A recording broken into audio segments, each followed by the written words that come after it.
Clochard, pourquoi la pauvreté?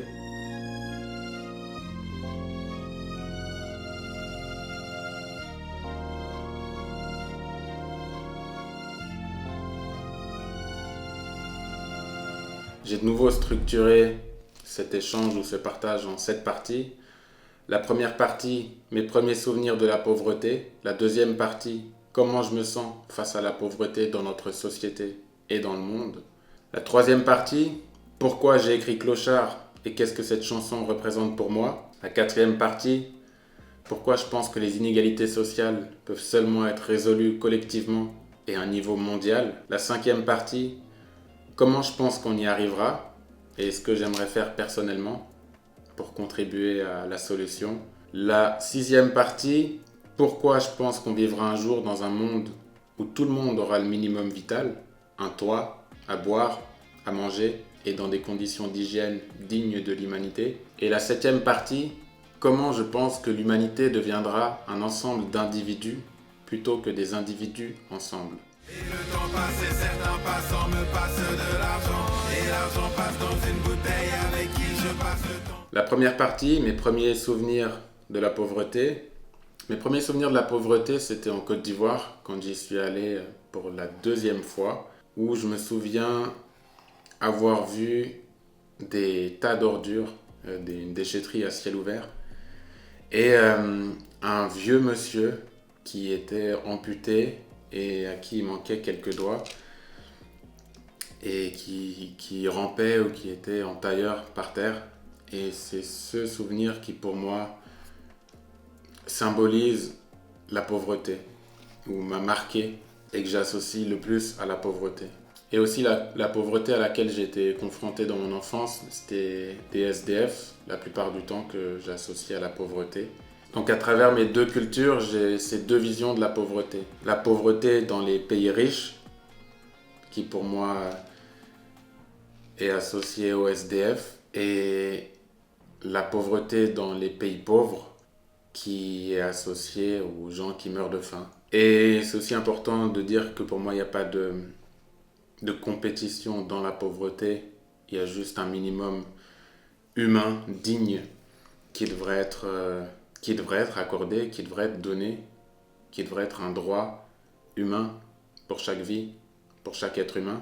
Pour moi, c'est une évidence, mais je voulais quand même le souligner pour être sûr qu'il n'y ait pas de malentendu à ce niveau-là. Et j'ai mes deux cultures. Pour moi, c'est une richesse et je pense que les mélanges de cultures feront partie des solutions dans le futur. La partie 2, comment je me sens par rapport à la pauvreté dans le monde ou dans notre société. C'est un profond sentiment de malaise pour moi quand je suis confronté à la pauvreté ou aux souvenirs de pauvreté. Et je pense que c'est ce qui fait que la pauvreté continue à exister, c'est qu'on est tous touchés par le fait de savoir qu'il y a des gens qui meurent de faim, le fait de voir un SDF. Et ça nous rend tellement mal à l'aise qu'on préfère détourner le regard que de regarder la vérité en face et d'essayer d'apporter des solutions. Ne serait-ce qu'à travers le lien avec les personnes.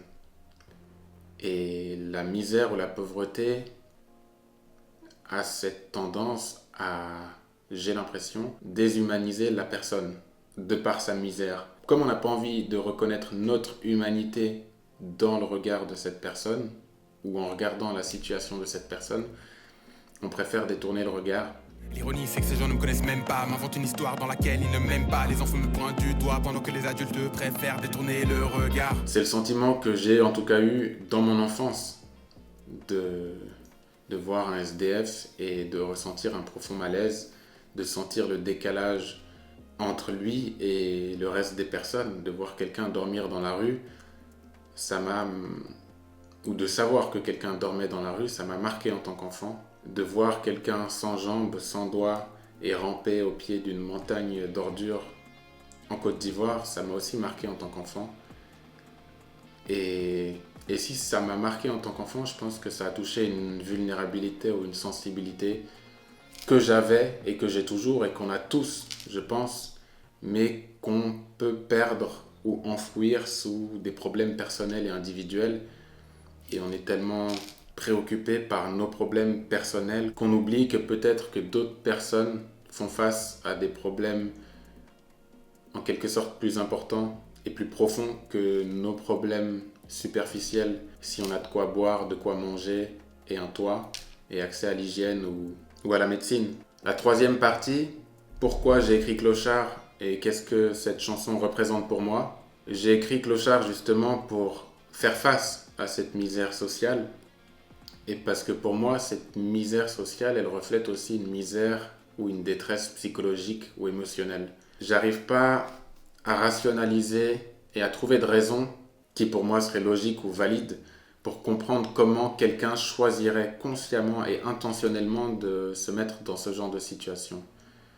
Pour les SDF ou pour les personnes qui meurent de faim et qui n'ont pas accès à la nourriture, aux soins, à l'éducation, c'est une autre problématique. Mais dans notre société, pour les SDF, je pense que c'est d'abord une misère psychologique et émotionnelle qui, elle, entraîne une misère sociale et qui explique en partie pourquoi, une fois qu'on est dans cette situation, ça devient extrêmement difficile d'en sortir si on n'a pas de lien ou qu'on perd le lien avec le reste de la société. J'aimerais bien vous raconter mon histoire, mais elle est sombre et triste, alors je l'ai enfouie. J'ai moi-même du mal à y croire, mais je ne sais même plus qui je suis. Et le lien, c'est pas un lien social, je pense que c'est un lien humain, un lien plus profond.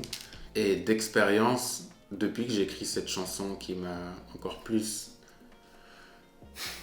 ou qui ancre encore plus en moi cette sensibilité que j'ai vis-à-vis de ces personnes, j'essaye de plus en plus d'avoir des interactions le plus souvent possible, des interactions sincères, de dire bonjour, de donner un sourire. Et la dernière qui m'a le plus touché, c'est justement de discuter avec un SDF dans le métro, de lui demander comment il s'appelle, juste de mettre un prénom sur un visage, de lui demander comment il va, de lui sourire. Et il m'a dit en sortant du métro que justement, la plupart du temps, les gens le regardent même pas et qu'un sourire, ça fait déjà du bien. Et je peux même pas imaginer à quel point ça doit être compliqué de vivre dans une détresse émotionnelle ou psychologique et dans des conditions d'hygiène aussi déplorables qui sont que la conséquence pour moi de problèmes plus profonds. Parfois la vie donne ou prend et on ne choisit pas. Bien sûr que j'ai honte de qui je suis, de ce qu'il reste de moi. Donc, ouais, je sais pas. Je vais continuer à sourire, à parler, à m'adresser de façon humaine avec ces personnes. Et j'invite tout le monde à le faire aussi, parce que je pense que ça leur apporte beaucoup. On a tous fait l'expérience et on le fait tous les jours. Sourire à un inconnu, il y a quelque chose de réconfortant dans un sourire humain. Il y a un niveau de compréhension, un niveau humain, un niveau de sincérité qu'on comprend et qu'on partage tous. Et je pense que c'est important de ne pas le perdre, surtout quand l'écart social, émotionnel, psychologique est peut-être grand. C'est justement ces personnes qui ont le plus besoin d'humanité, de soutien, d'aide, de bienveillance. Je ne sais plus où j'en suis dans les parties, je crois que j'en suis à la partie 3. Pourquoi je pense que les problèmes, les inégalités sociales dans le monde et dans notre société peuvent uniquement être résolus mondialement, parce que je pense que de décaler le problème d'un pays à l'autre, ce ne sera jamais une solution. Et le but, c'est d'avoir une humanité, une civilisation où tout le monde a accès à boire, à manger, à l'hygiène, à un toit, une sécurité physique, morale et un minimum de dignité. Et justement, tant qu'on ne considérera pas l'humanité comme une seule civilisation, une seule grande société, ça fera que décaler les problèmes d'un endroit à l'autre, d'un pays à l'autre, d'un quartier à l'autre. Et le but, c'est pas de fermer les yeux sur un problème, c'est de le résoudre pour ne plus devoir y faire face. La partie 5, pourquoi je pense qu'on y arrivera et ce que j'aimerais faire ou ce que je vais faire personnellement pour aider à résoudre ce problème. Je pense justement qu'on y arrivera parce que de plus en plus les gens vont ouvrir les yeux sur les inégalités sociales. J'ai l'impression que les générations deviennent de plus en plus sensibles à ce qui se passe sur la planète, que ce soit à cause du réchauffement climatique ou les inégalités sociales qui commencent à se creuser de plus en plus. Ça nous confronte plus rapidement et de façon plus directe aux problèmes de société. Et en étant confrontés à ces problèmes, je pense que de plus en plus de personnes voudront trouver des solutions pour régler le problème et plus juste éviter et fermer les yeux sur les problématiques auxquelles l'humanité fait face. Ce que j'aimerais faire personnellement, c'est continuer à en parler. Et comme je le disais tout à l'heure, je pense que les mélanges de cultures sont des richesses et personne n'a envie de savoir qu'une moitié de sa famille ou ses ancêtres vit dans un pays où aujourd'hui les gens meurent de faim, n'ont pas accès aux soins, à l'éducation, à l'hygiène, à la nourriture et que l'empathie va continuer à grandir à travers ces mélanges de cultures et que du coup les gens vont naturellement essayer de trouver des solutions et peu importe ce que sont les solutions, à partir du moment où tout le monde se met à chercher des solutions durables sur le long terme, ça peut que améliorer la situation et je pense que le fait d'améliorer jour après jour, semaine après semaine, année après année, j'espère que ça ne prendra pas des décennies, on aura un jour un monde, une société, une humanité, une civilisation où tout le monde a un toit, à manger, de l'hygiène, à boire et accès aux soins et à l'éducation. Et ce que j'ai oublié de dire, j'ai parlé de la richesse des mélanges de cultures, que ce soit à travers les différentes familles, mais je pense que l'art, le sport, la culture en général a un grand rôle à jouer là-dedans.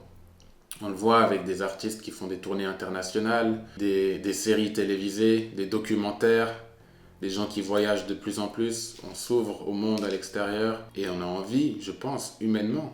Je pense que c'est ce qui fait notre plus grande qualité, je pense que c'est notre plus grande qualité, notre humanité qui a envie de partager, qui a envie de donner, qui a envie d'un bien-être collectif et qui sera jamais vraiment tranquille ou en paix, à savoir que d'autres personnes meurent de faim, meurent de guerre, meurent de manque d'accès aux soins.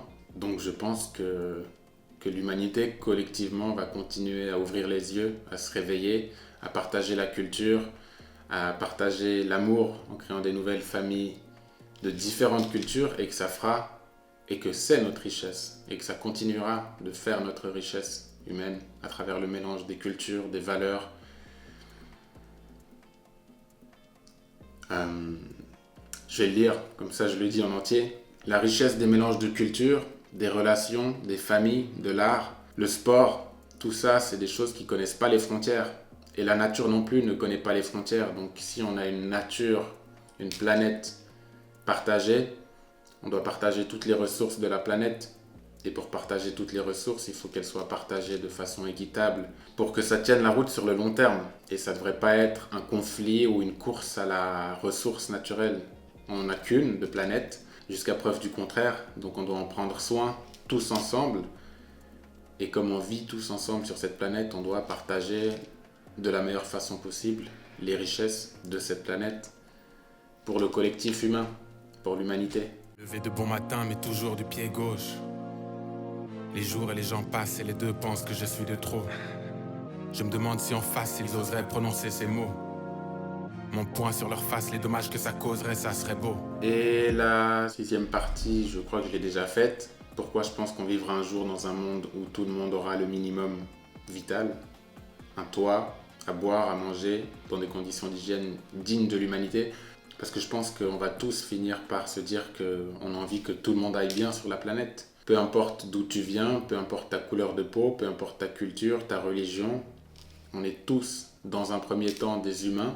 Et c'est ce qu'on a tous en commun, avant d'être différents. Donc, soyons ensemble et faisons de notre différence ou de nos différences notre richesse plutôt que quelque chose qui nous divise, nous sépare et nous mènera ou pourrait nous mener à notre perte. Mais comme on va s'en rendre compte avant, on réconciliera l'humanité entre elles et on se réconciliera avec notre nature, notre terre-mère pour un monde meilleur, peut-être utopique ou presque. Ce serait l'idéal. En tout cas, c'est l'idéal vers lequel avancer. Et la 7e partie, comment l'humanité deviendra un ensemble d'individus plutôt que des individus ensemble, pour toutes les raisons que je viens de citer. Parce qu'on est tous ensemble sur la planète et qu'on n'aura de toute façon pas le choix. On doit faire ensemble pour avancer ensemble, pour vivre ensemble sur cette planète. Et c'est ensemble qu'on y arrivera et c'est ensemble qu'on fera le meilleur possible pour l'humanité. Et justement, faire ensemble, c'est la transition pour la chanson Pression. Au-delà de faire ensemble sur un niveau entre guillemets superficiel, mais pour la nature, le partage des ressources, je pense qu'on doit en parallèle ou même en union, faire ensemble sur un niveau émotionnel et peut-être même spirituel. Et ça, j'en parle justement dans la chanson Pression. Comment je pense qu'on deviendra un ensemble d'individus plutôt que des individus ensemble, en partageant les ressources, en partageant notre planète, en partageant nos cultures. Et le parallèle, c'est aussi en partageant notre humanité, notre bien-être psychologique, notre bien-être émotionnel, ou nos bien-être psychologiques et nos bien-être émotionnels, en faisant ensemble. C'est notre qualité d'humain, et comme je l'ai dit, on le ressent ne serait-ce qu'à travers un sourire. Donc je pense que c'est notre responsabilité à tous, notre responsabilité collective, de partager du bien-être aussi, pour qu'on puisse aller bien personnellement et aller bien collectivement. Et si on va bien collectivement, on ira bien personnellement. Faire ensemble.